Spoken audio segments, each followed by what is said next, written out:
আচ্ছা, বাবা মার স্ট্রাগেল কি কোনো সন্তান পারে পরিশোধ করতে?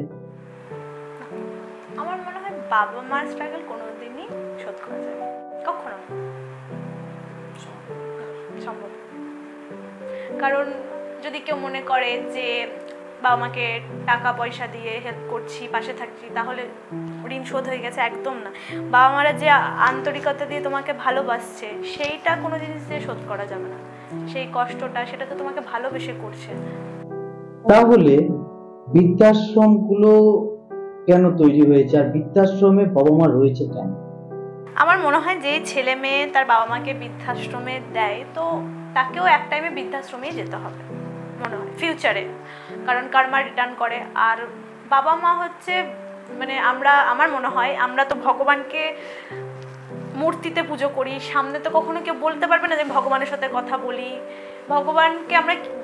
ভগবানের কাছে আমরা শুধু চেয়ে যাই, ঠিক আছে, ভগবানকে কি দেবো সেটা ভাবি না, কিন্তু আমরা সবসময় ভগবানের কাছে চেয়ে যাই। সেরকমই তো বাবা মার কাছে আমরা সবসময় চাই যে আমাদের বাবা এটা করো, বাবা ওটা করো, কিন্তু ওরা নিঃস্বার্থভাবে শুধু দিয়েই যায়। তো আমার মনে হয় বাবা মাকে বেঁচে থাকার অবস্থায় ভগবানের রূপ হিসেবেই ভাবা। আচ্ছা, এই জিনিসটা তো আমরাই করছি, আমরাই তো বাবা মাকে নিয়ে গিয়ে বৃদ্ধাশ্রমে দিয়ে আসছি।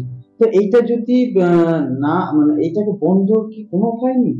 অবশ্যই তোমাদের এটা বলতে চাই, যারাই মন্দিরে, মসজিদে বা গির্জা যেখানে হোক তোমরা গিয়ে ভগবানকে পুজো করো, ভগবানকে এটা চাও ওটা চাও, ভগবান কিন্তু সেখানে একটা মূর্তি, ঠিক আছে। অবশ্যই ভগবান তোমাদেরকে হেল্প করে, হয়তো অনেকের হেল্প করে, কিন্তু কি হয় সেখানে হচ্ছে সেটা তো মূর্তির মধ্যে, তাকে তুমি ধরতেও পারো না, ছুতেও পারো না। আর সেই রকম জায়গায় যদি নিজের বাবা মাকে বসাও, যে বাবা মাও তো বিনা স্বার্থেই তোমাকে হেল্প করে, বিনা স্বার্থে তোমাকে শুধু ভালোবাসে, তোমার ভালো চাই, ব্যাস। বাবা মা কখনো বলেন আমাকে এইটা করে দিবি তারপর আমি তোমার জন্য এটা করব, এটা না। বাবা নিঃস্বার্থে যে আমার ছেলে মেয়ের ভালো হবে, এটা তো আমি এটা করে যাব। তা নিজের বাবা মাকে যদি তুমি ভগবানের চোখে দেখো, তাহলে কখনোই নিজের বাবা মাকে বৃদ্ধাশ্রমে দিয়ে আসার ইচ্ছা হবে না। মনে হবে যে যতদিন বাঁচবো বাবা মা যেন চোখের সামনে থাকে। আপনার মতে প্রকৃত ভালোবাসা কি? আমার মতে পৃথিবীর সব থেকে সুন্দর ফিলিংস হচ্ছে লাভ, ভালোবাসা। কারণ আমরা জিনিসপত্র, ঠিক আছে, সব কিছু কিনতে পারি টাকা পয়সা দিয়ে, নিজের কেরিয়ারও করতে পারি, ঠিক আছে, টাকা পয়সা এখানে ইনভেস্ট করি, কিন্তু আমার মনে হয় ভালোবাসাটাকে কোনোদিন কেনা যায় না। যদি তুমি মনে করো ওই মেয়েটা তোমাকে ভালোবাসছে, তুমি ধরো খুব ওয়েল এস্টাবলিশড, তোমার অনেক টাকা পয়সা হচ্ছে, সে যদি তোমাকে ভালোবাসে তোমার টাকা পয়সা দেখে, তার মানে কি তার স্বার্থটা টাকা পয়সা পর্যন্তই। যতক্ষণ তুমি এস্টাবলিশ থাকবে ততক্ষণ তোমার কাছে সে ভালোবাসবে, নয়তো সে আবার আদার্স অপশন দেখবে। কিন্তু যেই মানুষটা হচ্ছে কোনো ইন্টেনশন ছাড়া তোমাকে ভালোবাসবে, তোমাকে চাইবে, তো আমার মনে হয় সেটাই প্রকৃত লাভ। আর তার সবসময় মানসিকতাটা এটা হয়ে থাকবে যে এই মানুষটা যখন আমি হাত ধরেছি, যাই সিচুয়েশন হোক, যাই পরিস্থিতি হোক, আমি এর সাথ কখনোই ছাড়বো না, ভয়ে পালাবো না। এটাই মনটা খুব লুকটা হচ্ছে কি বলবো, ভগবানের ক্রিয়েশন, ওটা আস্তে আস্তে টাইমের সাথে সাথে চেঞ্জ হবে, কিন্তু ভালোবাসা যেটা আছে সেটা কিন্তু ভালো ব্যবহারটা একটা সময় পর তো সব থেকে যায়, ওটা থেকে যাবে। তাই আমার মনে হয়, আর ভালোবাসাতে খুব অনেস্টি দরকার, খুব দরকার। প্রত্যেকটা মানুষের জীবনে ভালোবাসা খুব দরকার, অনেস্ট ভালোবাসা। আর ভালোবাসা খুব কম মানুষে পায়, তো যারা প্রকৃত ভালোবাসা যেটাকে এখন তো প্রকৃত ভালোবাসা যারা ভালোবাসে তারা তো পাচ্ছে না, একদম ঠিক, যারা মন থেকে ভালোবাসে সত্যি তারা ভালোবাসা পায়। বাট আমার মনে হয় যদি তোমাকে কেউ প্রকৃত ভালোবাসে, সেই ভালোবাসাটাকে অ্যাকসেপ্ট করো, রাখো, কিন্তু অপেক্ষা করতে হয়, সবুর কা ফল মিঠা।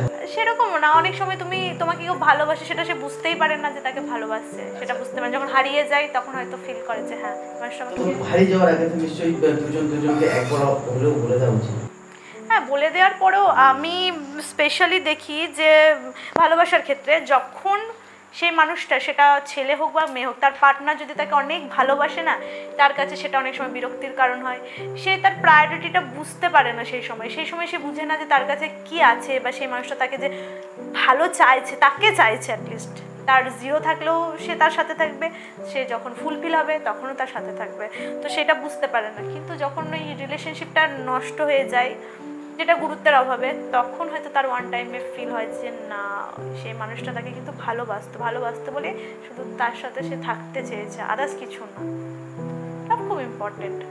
আর থাকতে মর্ম দেয় না যারা, না থাকতে মর্ম দেয় না। কোনো রিলেশনে যাওয়ার আগে পাস্ট যদি কোনো কিছু থেকে থাকে সেটা কি এক্সপোজ করে দিতে হবে? আমার মতে কোনো রিলেশনে যদি তুমি যাও, সেই মানুষটাকে তুমি কমিটমেন্ট করো যে তার সাথে সারা জীবন থাকবে, তো ফার্স্ট তো নিজের কমিটমেন্টটা রাখো। সেকেন্ড হচ্ছে শুধু পাস্ট না, একদম নিজেকে এক্সপোজ করো তুমি যেরকম।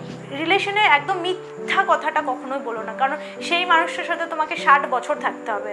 তুমি সবার সাথে যাই বলো, যে মানুষটা তোমার সব সিচুয়েশনে পাশে থাকবে, অ্যাটলিস্ট তাকে সত্যি কথা বলো। আর পাস্ট অবশ্যই বলে দাও, তুমি কি, তুমি কেমন ছিলে, তুমি এখন কি, এক্সপোজ তাকে বলো। সেটাকে একসেপ্ট করে যদি সেই মানুষটা তোমাকে ভালোবাসে, তাহলেই সেই রিলেশন রিয়েল লাভ, প্লাস এটা চলবে, সে মানুষটা থেকে যাবে তোমার সাথে। আচ্ছা, প্রত্যেকটা মানুষ তো ভালো মানুষ বা ভালো জিনিসটা খোঁজে, এমন কি কেউ আছে বা এমন কোনো কিছু যেটা খারাপ মানুষকে বা খারাপ জিনিসটাকে আপন করে নেয়? আমার মনে হয় খারাপ মানুষকেও ভালোবাসা যায়। সেই মানুষটা যদি তার সাথে এটা কমিটমেন্ট করে যে হ্যাঁ তার সাথে সারা জীবন থাকবে, ভালোবাসা যায়। আর মানে ভালোবাসা দিয়ে সব চেঞ্জ করা যায়, ভালোবাসাই পারে সবকিছু। একমাত্র ভালোবাসা পারে একটা মানুষকে চেঞ্জ করতে। আর একটা কি, প্রত্যেকটা মানুষ কিন্তু রিলেশনশিপে ভালোটাকে খোঁজে, আমি ভালো, এই ভালো চাই, ওই ভালো চাই, ভালো লুক এই ওই, কিন্তু খারাপটাকে কেউ চায় না। জেনে শুনে তো কেউ খারাপটাকে চাইবে না। আমি জানি যদি এই মানুষটা খারাপ, কখনোই কিন্তু জেনে শুনে যেতে চায় না। বাট যদি কোনো পার্টনার, সেটা ছেলে হোক বা মেয়ে হোক, তোমার খারাপ জানার সত্ত্বেও তোমার লাইফে থেকে যেতে চায়, তোমাকে আপন করতে চায় বা সারা জীবন আগলে রাখতে চায়, তাহলে সেই মানুষটা কিন্তু তোমাকে প্রকৃত ভালোবাসে। ওর মতো কিন্তু কেউ প্রকৃত ভালোবাসতে পারবে না, কারণ যেই তোমার খারাপ শুনবে না, অন্য ওরা কি হবে, সে তোমার থেকে ডিস্টেন্স মেনটেন করা শুরু করবে। ভালোবাসাই পারে সবকিছু, একমাত্র ভালোবাসা পারে একটা মানুষকে চেঞ্জ করতে।